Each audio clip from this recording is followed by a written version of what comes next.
என்னம்மா ராதா, ஏதாவது பேசணுமா? உன் நாடகத்தை நிறுத்து.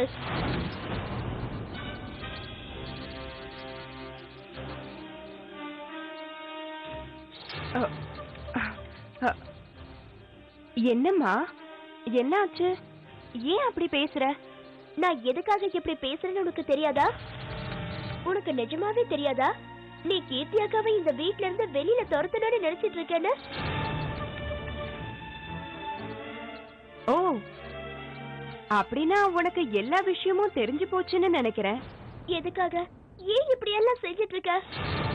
சாக போற இந்த நிலைமையில கூட கீர்த்தி அக்காவை இந்த வீட்டை விட்டு துரத்தணும்னு நினைக்கிற இந்த கேவலமான புத்தி எதுக்காக உனக்கு? எதுக்குன்னா உன்னோட வம்சி மாமா எனக்கு வேணுங்கிறதுனாலதான்.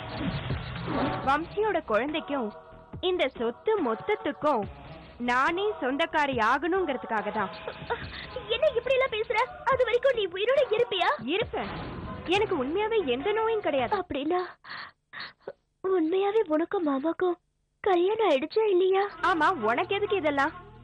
எதுக்குன்னு சொல்லு. அது சரி, நீங்க சொல்லு. ஆயிடுச்சுன்னா என்ன நினைக்க தோணும்? இல்ல நடக்கலன்னா மட்டும் இப்ப என்ன செய்ய முடியும்? வம்சி கிட்ட என்ன பத்தி தப்பு தப்பா சொல்லி அவரை நம்ப வைக்க முடியும் நினைக்கிறியா? என்ன செய்ய முடியும்னு பெரிய பருப்பு மாதிரி என்கிட்ட வந்து பேசிக்கிட்டு இருக்க?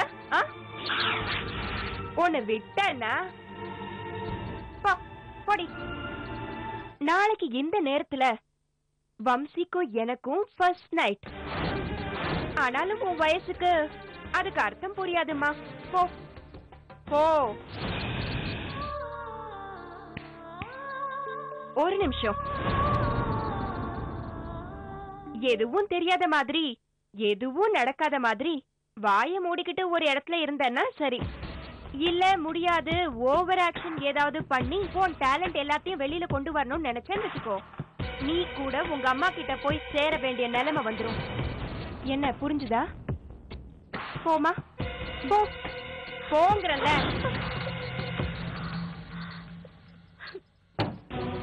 கெட்டவங்களெல்லாம் தண்டிச்சு நல்லவங்களை எல்லாம் வாழ வைக்கிற அம்மன்னு நாங்க நினைச்சோமே. ஏம்மா இப்படி எல்லாம் செய்றீங்க? நீ இல்லாம தப்பு பண்ணது நான் தான். கெட்டவன்னு தெரியாம அந்த சந்தனாவை வீட்டுக்குள்ள கூட்டிட்டு வந்தது நான் தான். அவ அக்கா மாமா 2 பேரையும் பிரிக்கணும்னு நினைச்சுக்கிட்டு இருக்கா. அது நடக்க கூடாது. அத நடக்க விடாம தடுப்பேன்னு நீ ஏதோ ஒரு விதத்துல சொல்ற வரைக்கும் எங்க ஏதோ அடி பிரதட்சணை பண்ணிட்டு இருப்ப.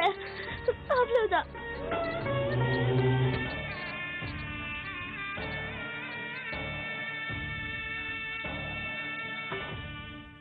அம்மாடி, காலையில இருந்தே அடிப்பிரதட்சணம் செஞ்சு வேண்டிக்கிட்டு இருக்க. என்ன ஆச்சுமா? தாகமா இருக்காமா? இப்ப சொல்லுமா, என்னதான் உன் பிரச்சனை? எனக்கே தெரியாம என் அக்காவுக்கு நான் அநியாயம் செஞ்சுட்டேன்.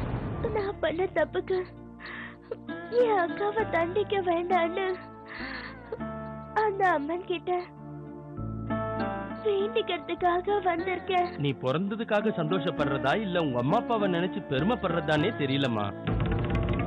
நிச்சயமா அந்த அம்மன் உன் வேண்டுதலை நிறைவேற்றுவா. இல்லன்னா தாகம் தணிக்கிறதுக்கு தீர்த்தம் கொடுத்தேனே, இது வரைக்கும் எனக்கே அந்த அதிர்ஷ்டம் கிடைச்சதில்லை.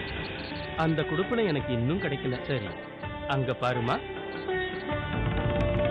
அந்த மரத்துக்கு பேரு கற்பக விருட்சம்னு சொல்லுவாங்க. நம்ம போட்டுக்கிட்டு இருக்க ஏதாவது ஒரு பொருளை அந்த மரத்துல கட்டினோம்னா நம்ம மனசுல இருக்கிற கோரிக்கைகள் அம்மன் காதுல விழுந்தா அது உண்மையானதா அல்லது புனிதமானதா இருந்தா சீக்கிரமாவே அந்த கோரிக்கையை நிறைவேற்றுவா அந்த அம்மன். போம்மா, நல்லதே நடக்கும். ஏதாவது ஒரு பொருள்னா என்கிட்ட அப்படி எந்த பொருள் இருக்குமா?